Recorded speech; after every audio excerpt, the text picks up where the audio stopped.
Growing up in Northern California, I was always surrounded by the forest. Some of my best memories are among the massive redwoods that tower over everything around them. Sadly, so are my worst. I was an avid outdoorsman, and any free time I had was usually spent working on my survival skills.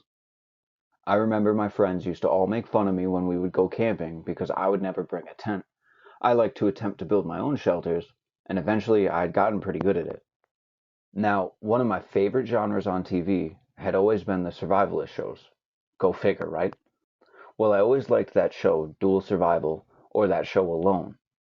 So one year, I decided that I wanted to get together an audition tape to send in and be on one of the new survival shows that was going to be filming in Canada the following year.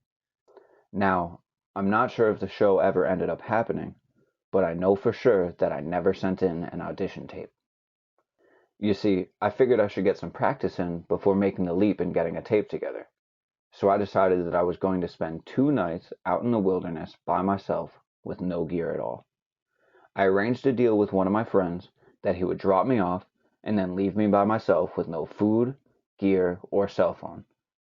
And at first, he didn't like the idea, so to ease his mind, we designated a meeting area that he would come to every 2 days just to check on me.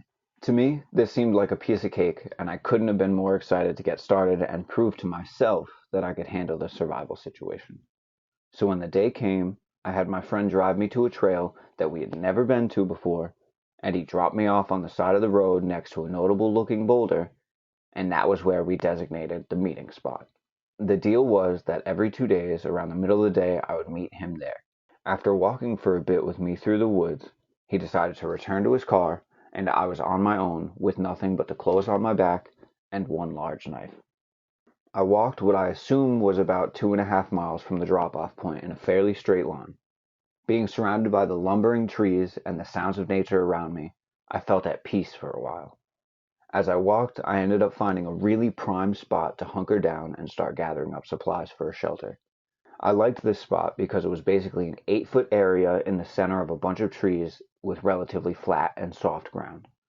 I began gathering branches and sticks that were lying around and began forming a lean-to style structure against the base of the biggest tree in the group. And in no time, I had a solid sleeping arrangement that would only get better as the days went on.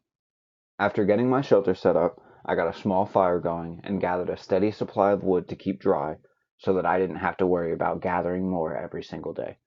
I probably had a good 3 day supply before deciding to settle down.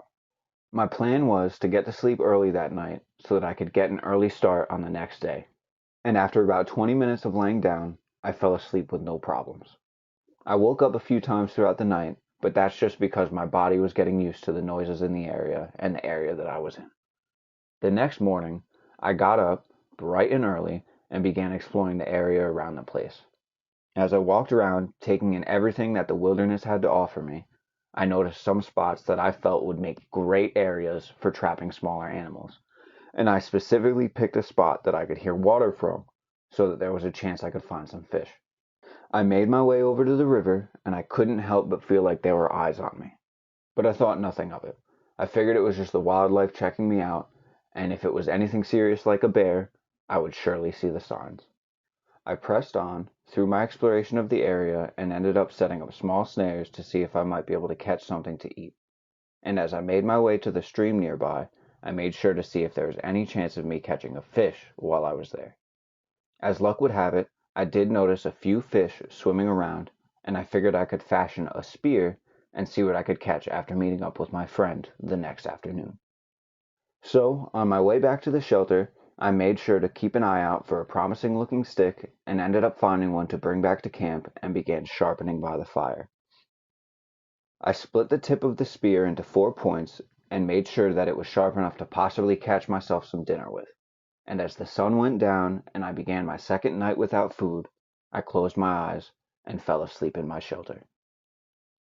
I have no idea of knowing exactly what time it was, but in the pitch black middle of the night, I was woken up by the sound of something moving around outside my shelter. I did my best to keep calm and tried to listen and hopefully figure out what kind of animal it was. That was when I heard what sounded like grunting. I had no idea what it was, but I decided that I should make my presence known, and I let out a loud yell as I clutched onto the spear that I had made for fishing. After yelling, I could hear the sound of something running away from my shelter and into the woods. I figured it was just an animal that was checking out my campsite, so it wasn't too hard for me to fall back asleep. And the next morning, the first thing I did was check my traps. There were no words to describe how shocked I was to find all of my traps destroyed. But not like an animal had run through them or knocked them over or anything. It looked like they had been smashed by something on purpose. I was beginning to feel a little odd, and as the day pressed on, I had to go meet my friend, and I was happy to tell him about what had happened to me and maybe get a second opinion as to what it was that destroyed my snares. But he didn't have any answers for me either. The news of the intruder in my camp last night only made him worry more, and he asked me if I would at least take a cell phone in case I needed to call for help. I reluctantly agreed, but looking back on it now, I'm very happy that I did. As I made my way back to my campsite, I began figuring out my plan for the rest of the day and decided that I would take a spear to the stream and see if I had any luck. And it turns out I did. After quite a few attempts of catching something, I managed to spear a small fish, but I was so hungry that this thing seemed like a feast. I hurried back to my campsite and began cleaning and cooking the fish. I wish eating the thing took as long as catching it did. But either way, I was satisfied and was going to bed with food in my stomach. I made sure to bring my spear into my shelter with me, just in case something visited me again, and I think I made the right choice, because after falling asleep, I was woken up once again to a strange noise. This time, it wasn't in my campsite though. Instead, it was somewhere on the outskirts just outside of it, and I could hear the sound of howling. But not like a wolf howl. I don't know, the only way to describe it would be to say that it sounded like an ape screaming. There's no easy way to describe it, really. All I know is there's no way I was confronting whatever it was. I tried my best to rationalize what I had heard, but there were no explanations. Thankfully, it stopped after a few minutes.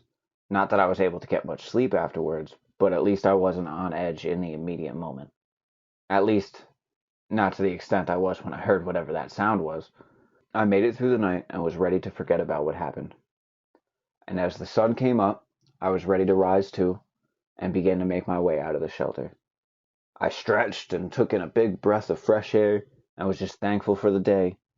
But as I looked around, that feeling of thanks would turn to terror. To my right, about 20 feet away from me, through the trees, I could see a figure standing straight up and staring right back at me. To this day, I'm still not sure if he started walking towards me or if I just imagined it, but sure enough, I saw it take a big step in my direction. I immediately took off running. I was running through the woods as fast as I could, with each step trying my hardest not to trip on the uneven terrain. I pulled out my phone and told Siri to call my friend. When he answered, I'm sure the panic in my voice freaked him out, but I told him he had to pick me up, and he had to pick me up now. I said that something was chasing me, and that's when we both heard it. The howling again. That ape-like screaming was coming from behind me. I continued to keep my pace as best as I could, and I hung up the phone. It howled again, only this time it wasn't alone. From my left and from my right, in response to whatever was chasing me, I heard two other distinct screams. I didn't take any time to look around and risk falling, I just kept moving.